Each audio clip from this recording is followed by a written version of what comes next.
नमस्कार दोस्तों, आप सभी का स्वागत है टू डू एस में। हम देख रहे थे जियोग्राफी में डेविस का आवर्धन चक्र। इसके बाद आज बारी है पेक की आवर्धन चक्र की। पेक कौन है? जर्मन जियोग्राफर है, बहुत बड़े विद्वान थे जर्मनी के। तो जियोग्राफी में दो कंट्री का विशेष योगदान है, एक है फ्रांसीसी जियोग्राफर का, दूसरा है जर्मन जियोग्राफर का। तो जर्मन जियोग्राफर में पैंक है, वाल्टर पैंक। क्या बोलेंगे? वाल्टर पैंक।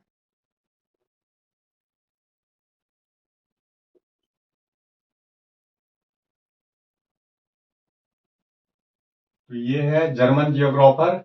इनका एक आवर्धन चक्र है जो डेविस का आवर्धन चक्र है, उनकी आलोचना की और अपना नया आवर्धन चक्र इन्होंने दिया जो पैंक आवर्धन चक्र कहलाता है। पैंक का आवर्धन चक्र। आवर्धन चक्र को इंग्लिश में जियोमॉर्फिकल साइकिल और इरोशन साइकिल के नाम से भी जाना जाता है। अगर कहीं पे इरोशन साइकिल ना दिया हो तो फिर एक शब्द ये रहेगा, जियोमॉर्फिकल साइकिल। यह क्या बोलेंगे आप? इसे इरोशन साइकिल इंग्लिश में। तो जब भी ये चक्र है, साइकिल का मतलब चक्र, तो आप समझिएगा दो बहुत बड़े विद्वान, एक तो पैंक, इससे पहले वाली वीडियो में डेविस देखे थे आप। तो आज बारी इसी की है, पैंक की। इनका क्या कहना है, किस तरीके से आलोचना की थी डेविस की और अपना पैंक का आवर्धन चक्र दिया। तो देखिए, पैंक जो है ये आलोचना करते हैं डेविस का, कि डेविस बोलते हैं पहले भूमि का उत्थान होता है, उसके बाद आवर्धन होता है। डेविस का क्या कहना था कि उत्थान पहले होता है। फर्स्ट में कोई भी जो लैंड है उसका उत्थान होता है, उसके बाद ही इस पे आवर्धन होता है। बैंक यहीं पे इनकी आलोचना करते हैं। पहले उत्थान के साथ साथ अवर्धन दोनों होते हैं। अगर कोई भूभाग उठ रहा है तो अवर्धन भी हो रहा है। अगर इस साइड से उत्थान हो रहा है मान लेते हैं, तो दूसरे साइड से अवर्धन भी है। तो डेविस का इसी के लिए आलोचना हुआ था कि उत्थान पहले बताते हैं, उसके बाद अवर्धन बताते हैं। पैंग बोलते हैं उत्थान के साथ साथ अवर्धन होता है, फलस्वरूप इन्होंने अपना एक अलग से अवर्धन चक्र दिया। तो बारी है पैंग का, समझते हैं।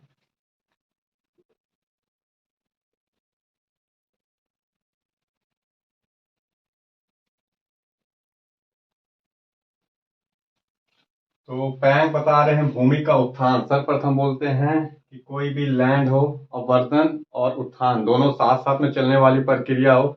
जो उत्थान है वो अचानक से घटने वाली घटना नहीं है, धीरे धीरे उत्थान होते हैं, बाद में तीव्र हो जाता है।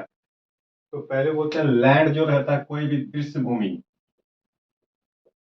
दृश्य भूमि जो लैंडस्केप आपको दिखाई दे रहा है, तो दृश्य भूमि अगर समतल है, मान लीजिए फर्स्ट पहला में उत्थान हो रहा है। बोल रहे हैं जो भूमि है उसका उत्थान होता है, गुंडाकार रूप धारण करती है। कोई भी जो भूमि है फर्स्ट स्टेज में गुंडाकार रूप धारण करती है, गुंबद के आकार का हो जाती है, डोम। तो गुंडाकार रूप में भूमि उठती है और उत्थान भी होते हैं, दोनों साथ साथ चलते हैं। तो उत्थान को इन्होंने क्या बताया है, पहले थोड़ा सा ब्रीफ आपको लिखना होगा पैंग का, कि पैंग जर्मन जियोग्राफर है।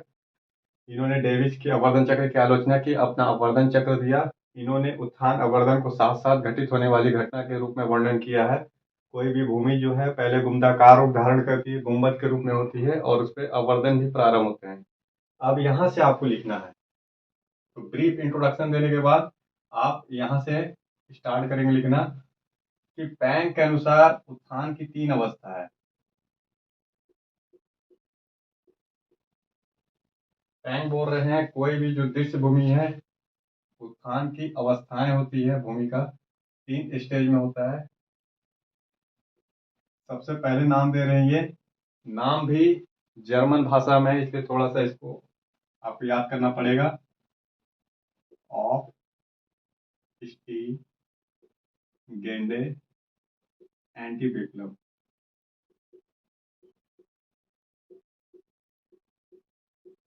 देखिए, ये जर्मन नाम है।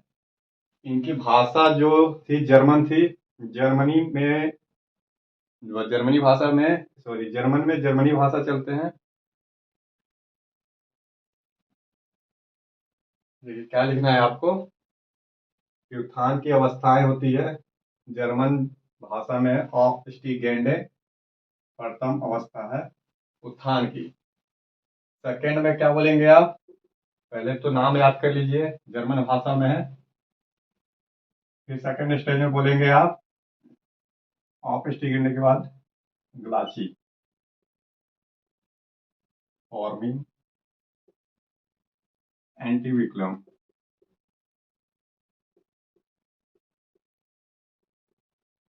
थर्ड में जो भूमि का उत्थान है वो तीन अवस्थाओं में होता है।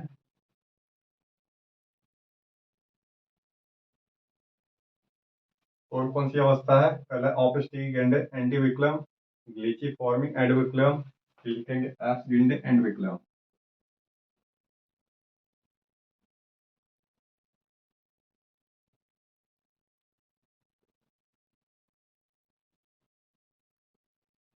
ये तीन अवस्थाएं हैं, फर्स्ट, ए, बी और सी।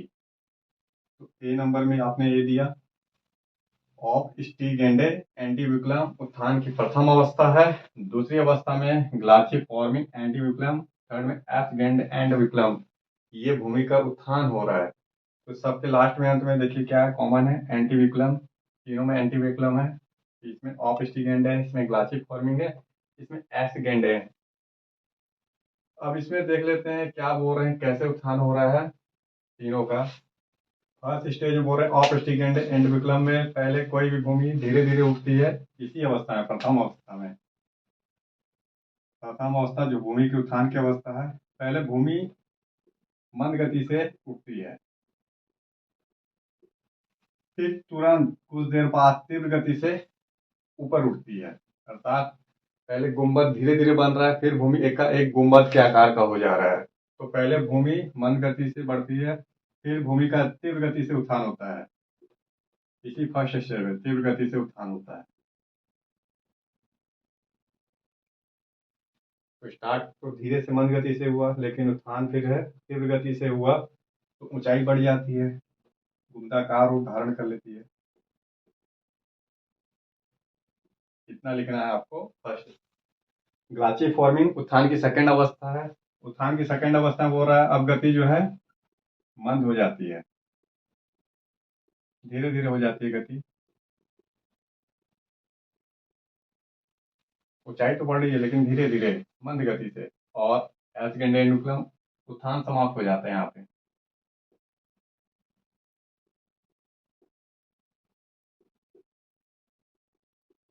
जो तीसरी अवस्था है उत्थान की, एल्सगेंडे एंटीविक्लम में उत्थान समाप्त हो जाता है। तो ये है, प्रथम अवस्था में भूमि जितना बढ़ना होता है बढ़ जाती है, सेकंड अवस्था में इक्विलिब्रियम स्टेट है एक तरीके से कि संतुलन में आ जा रही है भूमि। और जो तीसरी अवस्था है एल्सगेंडेनुक्लम में उत्थान समाप्त हो जा रहे हैं। तो ये है आपका पैक के उत्थान की अवस्था। क्या बोलेंगे पैक का? जो भूमि लैंड दृश्य भूमि है, ये बोलते हैं उत्थान की तीन अवस्था है। जो डेविस है उन्होंने उत्थान की अवस्थाओं के बारे में नहीं बताया कि तीन अवस्था होती है, लेकिन इन्होंने स्पष्ट किया कि उत्थान की तीन अवस्था है, उसके बाद ही अवर्दन होता है। पहले भूमि को ये उठा रहे हैं एक तरीके से, फिर बाद में अवर्दन कर रहे हैं, लेकिन पैक के अनुसार उत्थान अवर्दन दोनों साथ ही साथ चल रहे हैं। इनकी भी आलोचना हुई है, वो देखेंगे बाद में। फिलहाल तो आपको याद कर लीजिए उत्थान की तीन अवस्थाएं ये है।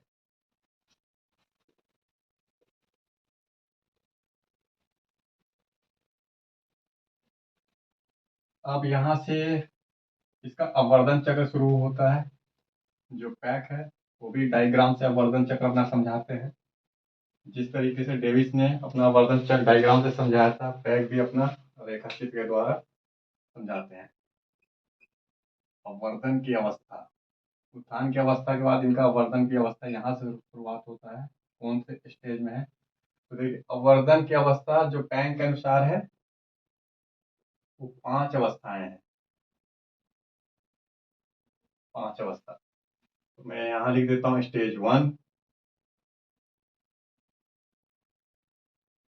पहले डायग्राम आप देख लीजिए, नहीं तो फिर इसके बाद स्टेज में लिख लेंगे। पहले डायग्राम से आप काफी सारा कुछ लिख सकते हैं, वर्णन कर सकते हैं।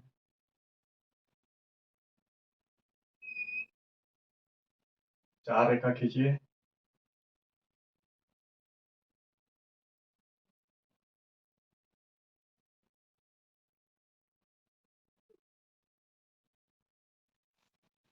देखिए रेखा एक दूसरे से छोटी बड़ी है, ये इससे बड़ा है, ये इससे बड़ा है, बड़ी में चल रही है, इससे बड़ा हो गया, इससे बड़ा हो गया, फिर ये थोड़ा छोटा कर लीजिएगा।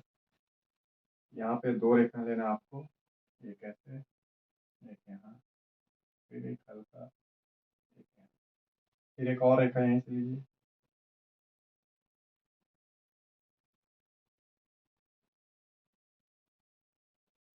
ये मिला दीजिए, आधार सा लेंगे। तो क्या बोलेंगे, यहाँ पे क नाम दीजिए, उधर ख नाम दीजिए, और इधर ग नाम दिए। तो डेविस का भी तो रेखा चित्र के द्वारा मैंने आपको समझाया था, लेकिन इसमें देखिए 5 ले रहे हैं ये टोटल। जैसे ये हो गया 1 नंबर, 2 नंबर, 3 और 4, ऐसे कर लीजिए, पहले 4 लकीर कीजिए। क्या बोल रहे हैं कि क और ख रेखा, ये क्षैतिज रेखा है, ये समय को रिप्रेजेंट करता है। समय के साथ भूमि क्या हुआ, ये ऊंचाई है, तो भूमि क्या है, समय के साथ अंत में दिख रहा है हमको, ख पॉइंट में पहुंचते पहुंचते एक आधार तरह था, समुद्र तक कट के समतल हो गया भूमि, ये ऊंचाई दिखा रहा है। तो बोलेंगे क और ख रेखा के द्वारा जो क्षैतिज है वो समय को रिप्रेजेंट करता है, क और ग रेखा ये ऊंचाई को रिप्रेजेंट करता है। इसके बाद बोलेंगे इसमें भी दो वक्र है, ये ऊपरी वक्र और ये वाला निचला वक्र।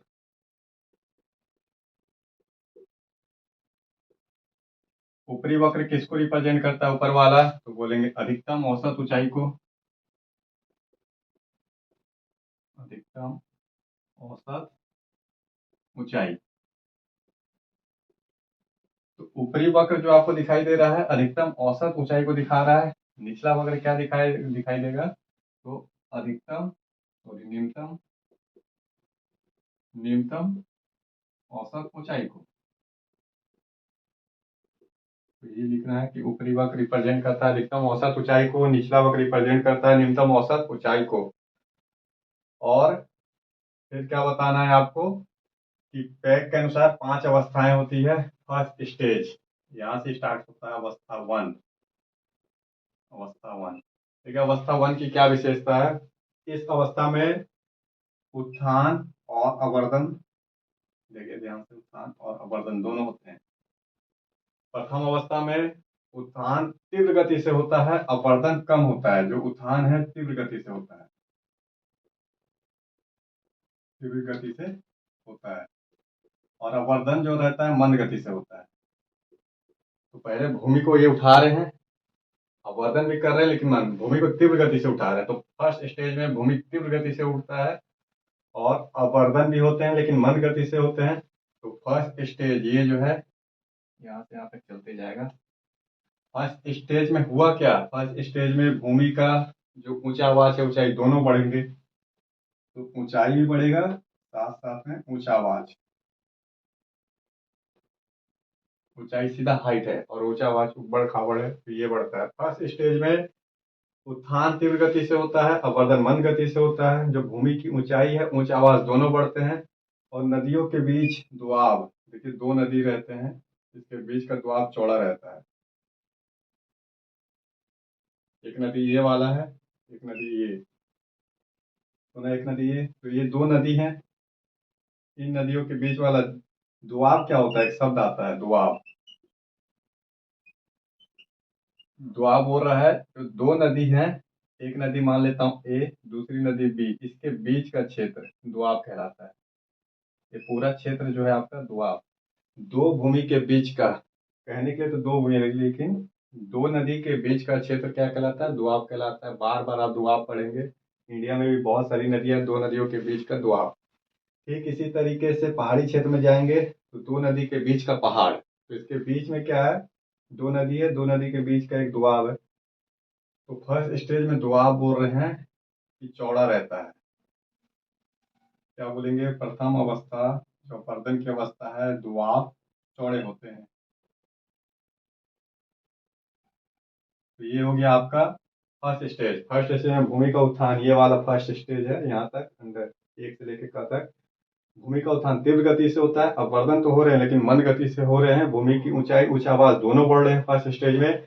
दो नदियों के बीच का जो दुआब, सीधा बोलेंगे दुआब जो रहता है चौड़ा रहता है। ये हो गया फर्स्ट स्टेज। अब है सेकंड स्टेज। इस सेकंड स्टेज में क्या होता है?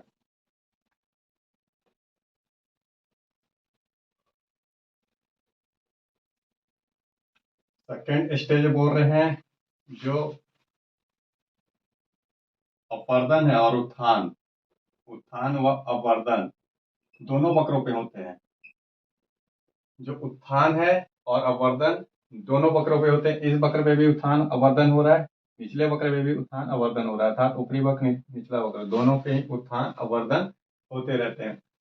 तो उत्थान अवर्धन बोलेंगे दोनों वक्रों पे होते हैं, दोनों वक्रों पर होते हैं। अब जब दोनों वक्रों पे होगा तो ऊंचाई कैसे रहेगी? ऊंचाई बढ़ेगी नहीं, तो बोलेंगे ऊंचाई ऊंचावास मंद गति से बढ़ते हैं, मंद गति से बढ़ता है।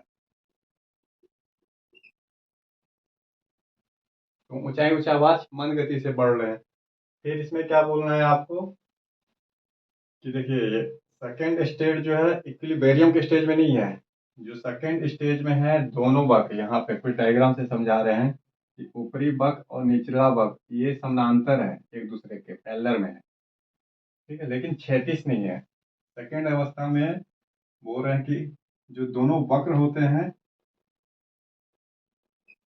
वह समानांतर होते हैं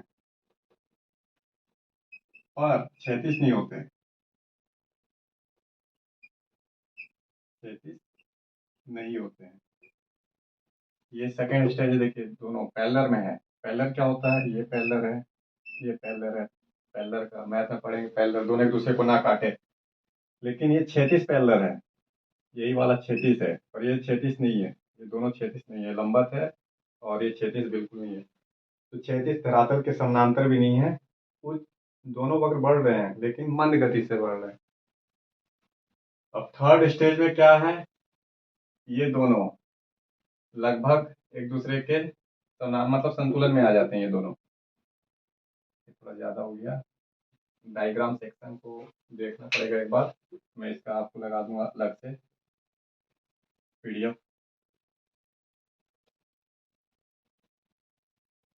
थर्ड स्टेज में आप बोलेंगे कि उत्थान अवर्धन के बीच एक संतुलन स्थापित हो जाता है। स्टेज थर्ड, जो उत्थान है वह अवर्धन वो दोनों संतुलन में है।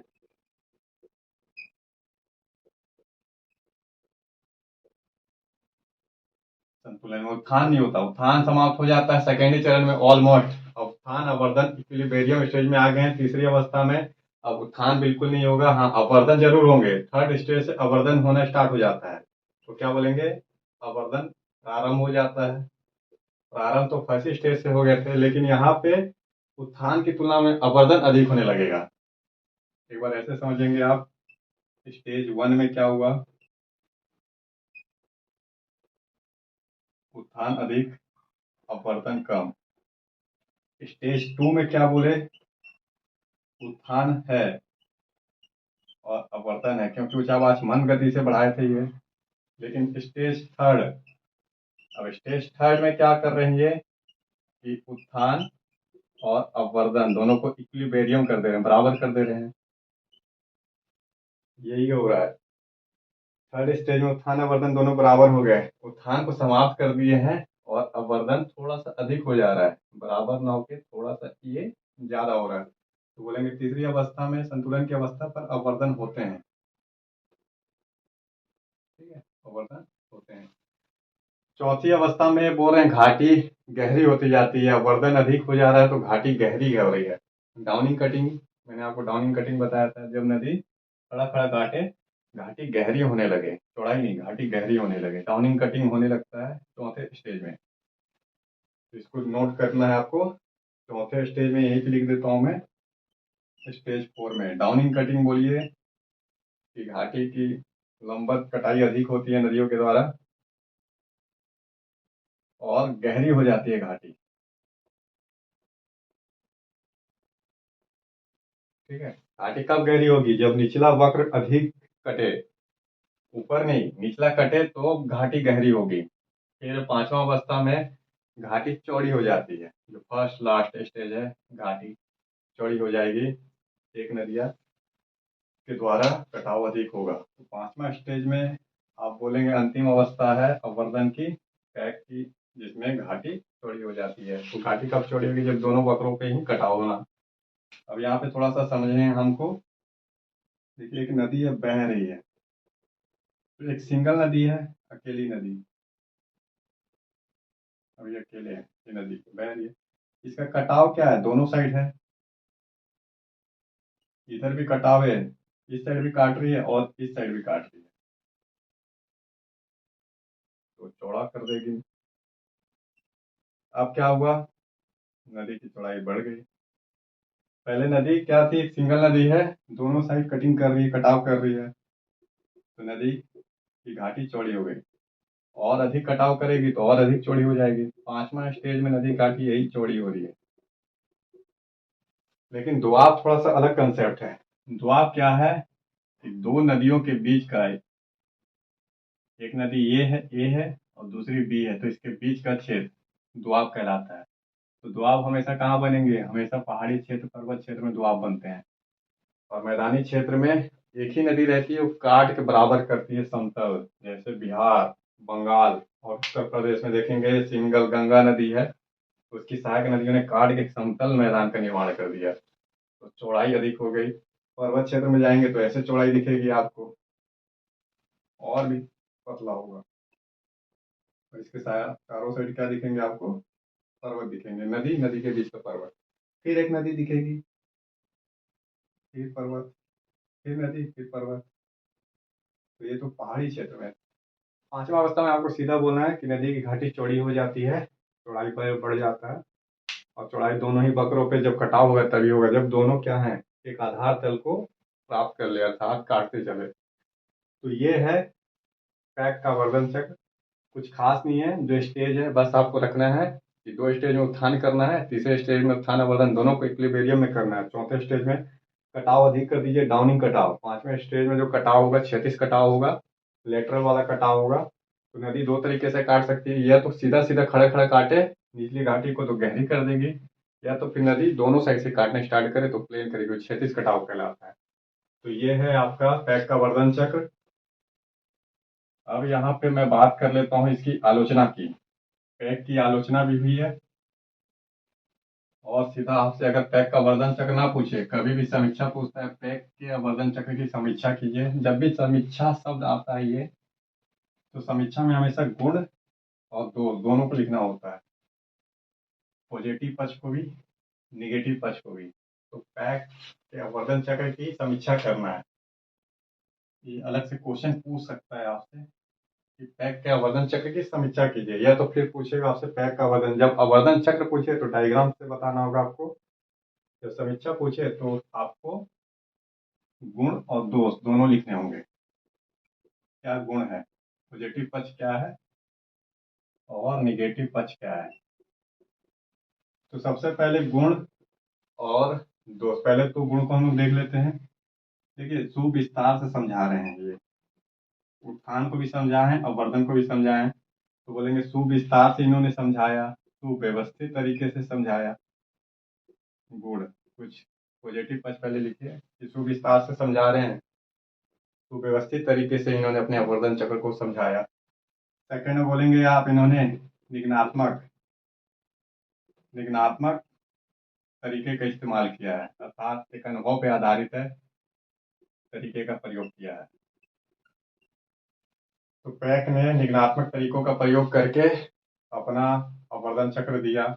थर्ड में आप क्या बोलेंगे कि उत्थान और अवर्धन के बीच एक संबंध स्थापित किया, उत्थान व अवर्धन के बीच संबंध स्थापित किया, संबंध स्थापित किया, जो डेविस नहीं किए थे। डेविस ने उत्थान अवर्धन के बीच एक संतुलन संबंध स्थापित नहीं किया था, लेकिन इन्होंने किया, उत्थान और अवर्धन के बीच क्या था, संतुलन स्थापित कर दिया।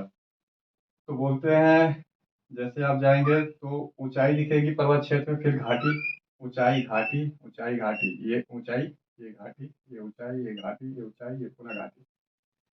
तो इनकी दो अवस्था से पता चल रहा है कि हाँ पहले उत्थान हो रहा है फिर घाटी। सेकेंड स्टेज बोल रहे हैं कि अगर दो माउंटेन वाला इलाका आप देखेंगे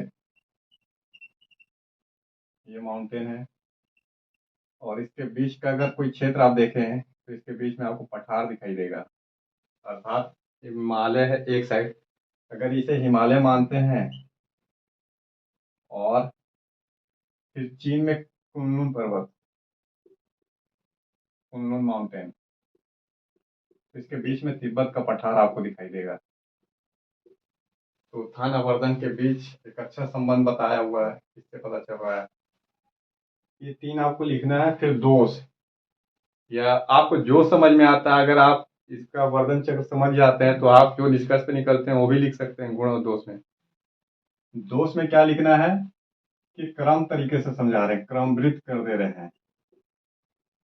जो अवर्धन चक्र है उसको एक सीक्वेंस में समझा रहे हैं, तो क्रमवृद्ध नहीं होता, सीक्वेंस चलता ही नहीं है आपका, यहीं पे गलत हो जा रही है। कि इतनी आसानी भी नहीं है कि सीक्वेंस बाय सीक्वेंस समझाए, क्योंकि लैंडस्केप, जियोमॉर्फिकल लॉजिकल साइकिल जो चल रहे हैं, किसी भी देश भूमि का विकास जो रहा है वो जटिल प्रोसेस है, उसमें बहुत सारे फैक्टर रहते हैं कंट्रीब्यूशन। तो एक क्रम से समझा रहे हैं कि हाँ, घटना कोई भी घटी है ऐसे ही घटी है, पहले ए घटा है, फिर बी घटा है, फिर सी घटा है, फिर डी है, ये गलत है। हो सकता है कि पहले भूमि की घाटी बनी हो फिर उत्थान हुआ हो, या हो सकता है पहले उत्थान हुआ हो फिर घाटी बनी हो। तो इस सीक्वेंस में जो समझा रहे हैं, पहला गुण दोष की क्रमबद्ध ये समझा रहे हैं, यहाँ पे ये मार खा रहे हैं। दूसरा, इन्होंने बहुत ज्यादा फोकस किया उत्थान अवर्धन के बीच। उत्थान का देखेंगे आप, 3 स्टेज पहले बताते हैं, उसके बाद अवर्धन में भी फिर से उत्थान डालते हैं। तो उत्थान और अवर्धन के बीच अनावश्यक जोड़ देते हैं, क्या बोलेंगे, उत्थान व अवर्धन, उत्थान अवर्धन के बीच अनावश्यक जोड़, अनावश्यक जोड़। अगर आप उत्थान इसको ध्यान से देखेंगे, जब तो पहला अगर आप उत्थान कहीं 3 अवस्था दे रहे हैं तो अवर्धन की जरूरत क्या थी, उसी में आप बताते। लेकिन उत्थान की भी अलग से स्टेज बता दे रहे हैं, फिर अवर्धन में भी उत्थान को डाल रहे हैं। फिर थर्ड में क्या बताएंगे कि बहुत साधारणकरण, सिंप्लीफिकेशन कर दिया है, तो साधारण तरीके से अवर्धन चक्र को समझाया है। अगर साधारण तरीके से इतना आसान होता तो लैंडस्केप को हर कोई समझा सकता था, उसके लिए प्रैक्टिकल करने की जरूरत नहीं थी। तो साधारण तरीके से अवर्धन चक्र को इन्होंने समझाया है, ये इनका दोष है। तो ये है आपका टोटल पैक का अवर्धन चक्र। कुछ विशेष खूबियत नहीं है, सिर्फ आपको याद रखना है डायग्राम से दोनों को समझाया जाता है। एक में 5 अवस्था ले रहे हैं पैक, थोड़ा सा मैं यही आपको बता दूं ताकि कंफ्यूजन ना हो।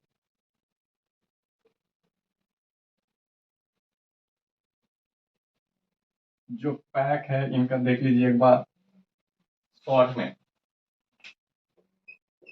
पैक क्या बोलेंगे, सबसे पहले पैक जो है, ये उत्थान की 3 अवस्था, उत्थान की 3 अवस्था ले रहे हैं। इधर अवर्धन जो चक्र चला रहे हैं इसकी 5 अवस्था। उत्थान की 3 अवस्था में फर्स्ट, सेकेंड और थर्ड स्टेज का पहले डिस्क्राइब करना है आपको, इसका 5 अवस्था लेना है। ठीक है, 5 अवस्था इसका ले लिए। इसके बाद आपको डायग्राम से समझाना है, ये समय है और ये ऊंचाई, समय के साथ ऊंचाई क्या हो जा रही है, कम होती जा रही है, अंत में यहाँ आ जाता है। ऊंचाई क्या है, यही तो बता रहा है, समय के साथ कम हो जा रहा है। तो इसको डायग्राम से कुछ ऐसे दिखाना है, 4 रेखा खींचना है, 3 रेखा तो एक दूसरे से बड़ी हो जाएगी, चौथी को थोड़ा कम करना है, ऊंचाई थोड़ा बढ़ाइए, फिर इधर कम करना है आपको, इसको पहले मिला देना है ऐसे करके लास्ट में। इसको ऊंचाई दिखाइए, इसे समय दिखाइए। फिर यहाँ देखना है आपको कि अवर्धन चक्र में है जो उधर 5 अवस्था है, उसमें उत्थान ज्यादा है अवर्धन से। कहाँ तक है, फर्स्ट स्टेज में, स्टेज 1 में उधर उत्थान ज्यादा है, स्टेज 2 में भी उत्थान ज्यादा है अवर्धन से। स्टेज थर्ड में क्या है, उत्थान अवर्धन बराबर करना है आपको, उत्थान अवर्धन बराबर करना है। फिर 5वें स्टेज में क्या कहना है, गहरा करना है घाटी को, गहरी घाटी बनाना है, डाउनिंग कटिंग कराना है। जो ये वाला वक्र है, ऊपरी वक्र को छोड़ के निचले वक्र पे कटिंग अधिक है। तो ऊपरी वक्र ऐसे ही रह जाएगा, निचला वक्र ऐसे हो जाएगा। कटिंग इसका हो रहा है। ठीक है, देखिए यहाँ पे मैं कर भी रहा हूँ ऐसे करके, ये डाउनिंग कटिंग है। फिर लास्ट स्टेज में कि दोनों वक्र पे कटिंग हो, ऊपरी वक्र पे अधिक कटिंग होगा और निचला पे कम होगा। तो धीरे धीरे क्या है, चौड़ा होते जाएगा। इसका मुंह खोल दीजिए, इस साइड चौड़ाई दिखा दीजिए ये। तो ये है आपका पैक का वर्धन तक। समीक्षा करने में होगा तो कुछ गुण लिखना है, कुछ दोष लिखना है। अगर सिर्फ गुण पूछे तो गुण लिखना है, दोष पूछे तो ओनली दोष लिखना है। तो डेविस और पैक दो महान जियोग्राफर, एक अमेरिका के जियोग्राफर, दूसरा जर्मन जियोग्राफर। नेक्स्ट में हम मिलेंगे आवर्धन चक्र के और जो भी साइकिल हैं तो उसके बारे में रहेगा वीडियो। बने रहिए टू डू वाइज के साथ। आज के लिए बस इतना ही।